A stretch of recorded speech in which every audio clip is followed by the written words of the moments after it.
அன்பு நெஞ்சங்களே, இறைவன் நமக்கு தந்த புதிய நாளிலே இறைவனுக்கு நன்றி கூறி இறை வார்த்தையால் நம் வாழ்வை பயனுள்ளதாக மாற்றுவோம்.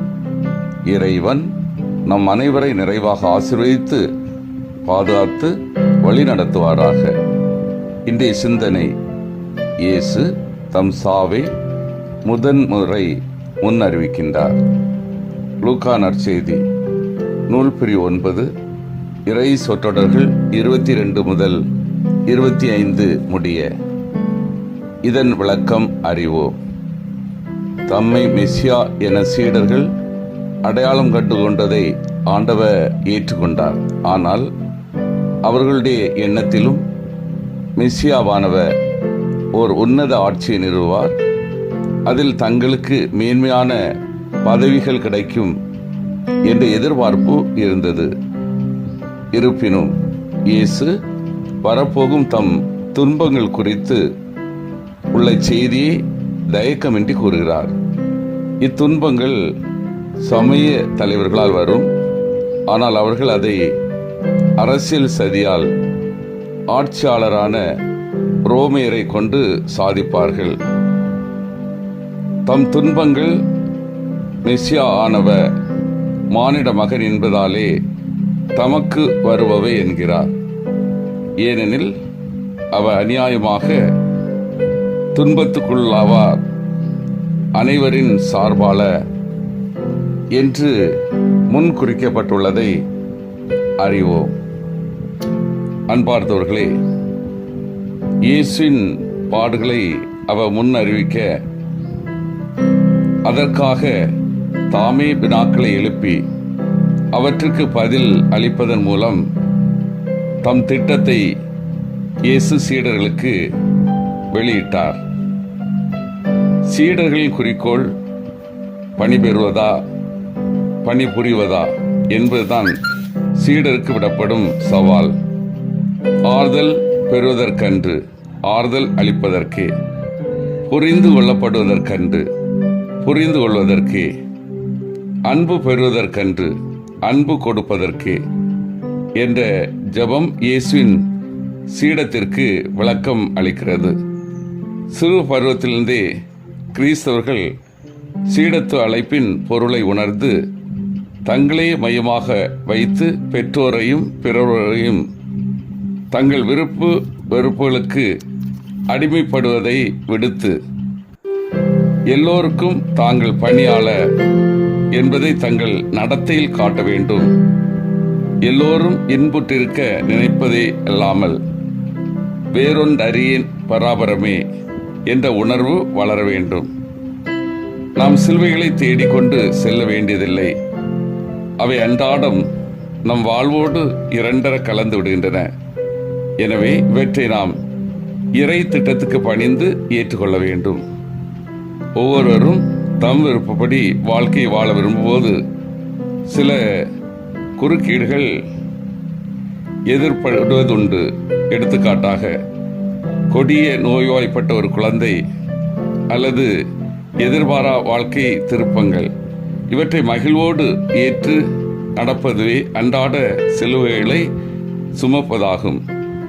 நாள்தோறும் சிலுவையை தூக்குவது என்று லூக்கா மட்டும் சொல்வது சீடத்துவத்தின் கடினத்தன்மையை விளக்குகின்றது. வாழ்க்கையில் ஒருவர் பின்பற்ற வேண்டிய பொது குறிக்கோள் பற்றி இயேசு இங்கு குறிப்பிடுகிறார். பாவங்களை தவிர்த்தால் மட்டும் போதும் என்ற முறையிலே இவ்வுலக இன்பங்களிலே தங்களுடைய வாழ்வை வீணடிப்பவர்களுக்கும் இயேசுக்கும் யாதொரு உறவு மிக்க இருக்க முடியாது. ஆபத்துக்கு பயந்து வாழும் வாழ்க்கை கடவுளுக்கு உகந்ததாய் இருக்க முடியாது. சவால்களை சந்திப்பதில்தான் கிறிஸ்தவ வாழ்வு அடங்கியுள்ளது. நமது வாழ்விலே கொடுக்கின்ற மனலை வளர்த்து கொள்ள வேண்டும். நுகர்வு கலாச்சாரத்தில் பல்வேறு பொருட்களை குவிக்க வேண்டும் என்ற ஒரு எண்ணத்திலே அதிகமாக வாங்கி குவித்து கொண்டே இருக்கிறோம். அதே நேரத்தில் பிறரை பற்றி ஆழமாக சிந்தித்து பிறர் நல பணியில் நம்மை ஈடுபடுத்துகிறோமா என்று பார்க்க வேண்டும். இயேசுவை பின்பற்றும் வாழ்வில் எளிமை, சவால்கள், துன்பம், இறையாட்சி மதிப்பீடுகள் நிறைவாக இருக்க வேண்டும். தன்னலத்தை துறந்து பொது நலனுக்காக உழைக்க முன் வர வேண்டும். ஏனென்றால் நம்முடைய இழப்பில் புது வாழ்வு பலருக்கும் நன்மை ஏற்படுவதுண்டு. அத்தகைய செயல்பாடுகள் இயேசுவின் சீடர்களாகிய நாம் நம்முடைய வாழ்விலே பிரதிபலிப்போம். இயேசுவின் பாடுகள் அவருடைய பணி வாழ்வின் முக்கியமான கட்டமாக இருக்கிறது. அதை சீடர்கள் சரியாக உணரவில்லை. இயேசு உணர்ந்து அவர்களுக்கு வெளிப்படுத்துகின்றார். சீடர்கள் இவ்வுலக போக்கிலே இருந்தார்கள். ஆகவே இயேசுவின் துன்பத்தில் முதலாக அதிகமாக கவனம் செலுத்தாமல் இருந்தார்கள். நாம் எவ்வாறு இருக்கிறோம்? இயேசுவின் துன்பத்திலும் பங்கேற்க வேண்டும்.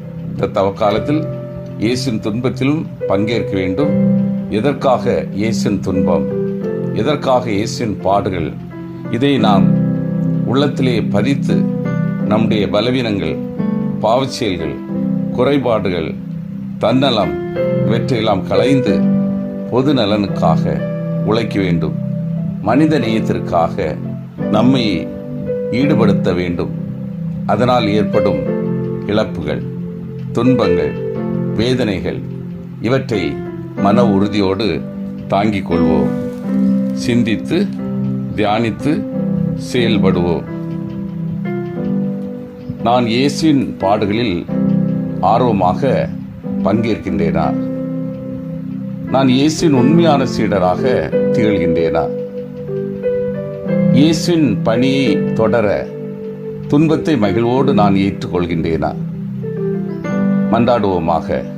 வல்லமை மிக்க இறைவா, நாங்கள் அனைவரும் இயேசுவின் பாடுகளில் ஆர்வமாக பங்கேற்கவும், இயேசுவின் உண்மையான சீடர்களாக திகழவும், இயேசுவின் பணியை தொடர துன்பத்தை மகிழ்வோடு ஏற்கவும் வரம் தாரும். ஆமீன்.